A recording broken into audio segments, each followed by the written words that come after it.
Hi everyone, I'm Katie Evans with the Living 48 real estate team, and I am here with one of my preferred lenders, Stacy Williams. And Stacy is over with Guild Mortgage, and so we are super excited to have you with us today, Stacy. Thanks Appreciate so much. It. Thank you so much. Absolutely, absolutely. So we have some great things to talk to you about today.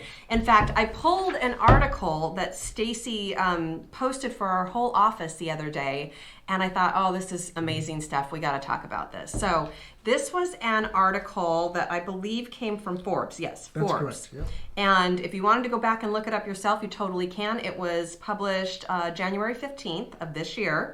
And it was written by, I'm going to probably butcher her name, sorry, Aly J, Yale. And she's a senior contributor. So a great article that she wrote. So Stacy, one of the things that I read in here was that, now, again, we sort of have to preface this because when we're talking about anything that like Forbes or New York Post or anybody puts out, they're usually talking about like a national stuff. scale. Yeah. Yep. So not Arizona market.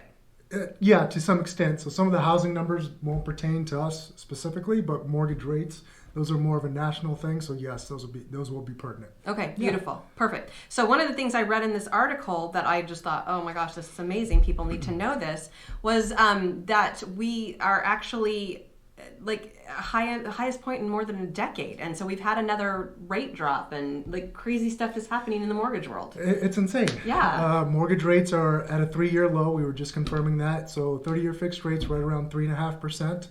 15-year fixed rates right around 2.75, 2.875. That's nuts. So whether you're looking to purchase or refinance, interest rates couldn't be any better for you. We're loving it, and we're seeing lots of activity. Awesome. Okay. Yeah. So another thing in this article that I thought was really, really great is she was talking about the strength of the market. Mm-hmm. And, we hear people all the time, oh, we're in a bubble, it's going to crash. And she was talking about how we really, especially on the mortgage side of things, have had a really strong start to 2020. Definitely. And so one of the things you and I were talking about before we got on camera was we in real estate have this little page that everybody has to sign off on. It's called our Market Conditions Advisory.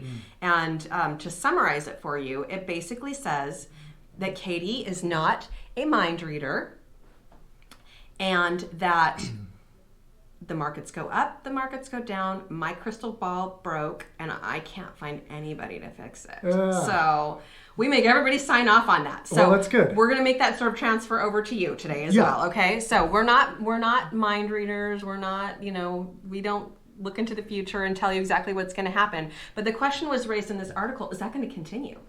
Well, I do think as far as interest rates go, we will see them stay relatively low over the next 12 months. Will they be this low? That's really hard to say. I think right now the coronavirus is wreaking havoc on the global economy, and that's impacting the way the investors are placing their money. They're pulling it out. They're putting it in bonds. They're putting it in mortgage-backed securities, which is what's driving down interest rates. I think if they come up with a cure or some type of solution to slow down the virus, we can probably anticipate rates to tick back up just a little bit. But throughout the year, they should stay relatively low, just not maybe this low. Maybe not this low. Yeah. Okay.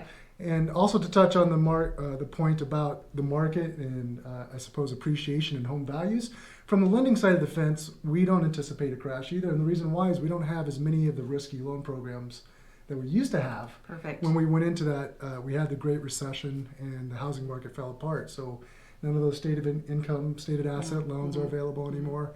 So there's just a lot more compliance around loan programs to make sure the buyers are qualified and they have some skin in the game, and it's going to be less easy for them to walk away. Awesome. Yeah. Awesome. Yeah, and I think people have to remember that the Great Recession, the reason that it affected housing values is it was caused by the housing and lending. Absolutely. If we go back historically and look at all the other recessions that we've had, they never really affected housing values. Definitely not. No, they weren't related. This was on our shoulders. Yeah, we get to own this one. We get to own this one. Well, awesome. So again, if you guys want to go back and have a look at that article, it was written on January 15th, posted in Forbes, and it was written by Aly J. Yale, and the title of it is Mortgage Rates Drop and could go lower thanks to global uncertainty. So, great article. Thank you for sharing that with me and with our office. And Stacy is a great contributor to us and a great educator for us. So we sure appreciate having him. Now, if you have any questions about lending, refinancing, you're considering buying, we are always going to send you to the lender first. So Stacy, how can they get a hold of you if they would like to talk with you? Best ways to reach out to me on my cell phone, my direct number, which is 602-214-9186. Wonderful. Again, wonderful. I always say it twice. Yeah, say it again. 602-214-9186. I was going to say, anybody who's ever gotten a voicemail from me, they know the same thing. Say it twice. Yeah, absolutely. And of course, if you forget that, you can't write it down, whatever, you know how to get a hold of me, and I would be happy to connect you with Stacy as well. So thanks again, Stacy, and thank you for watching this video blog today, and join us on our next one. Thank you, Katie.